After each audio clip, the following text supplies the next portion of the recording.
You've wanted to be a VTuber for a while now, and you've got your model, you've got your social media set up, you're ready to start your VTuber journey. That means you're ready, for sure, right? You can start streaming?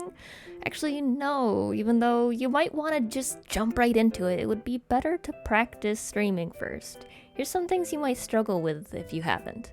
Unless you're playing with friends, most people don't talk while they're gaming. Games are meant to bring you into their world and immerse you. That's why they're so fun. But if you focus too much on the game, then your audience might as well watch a silent playthrough. You may be conscious of it at first and talk about what you're doing or what you're thinking about, but it's easy to fall back into silence. Record your practice streams to see how often this happens, and make the effort to correct this habit before your debut. Another thing that's hard to do is talking to chat while focusing on the game.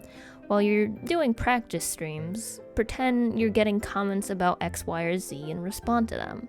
This will test how fast you'll be to respond, and even if you struggle to find an answer, acknowledging the chatter's comment will let them know that they haven't been ignored.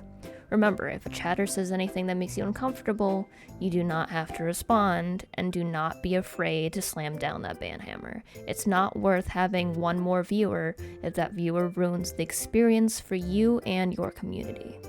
One thing that I struggle with is volume.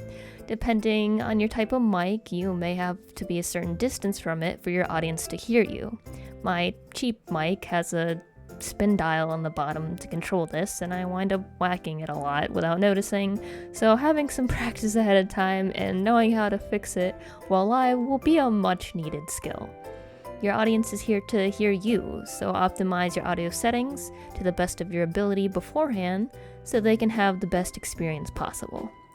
If you have anything else you plan to use a lot while streaming, such as assets, toggles, etc., it's best to know how they work beforehand so you don't spend too much time struggling with it live.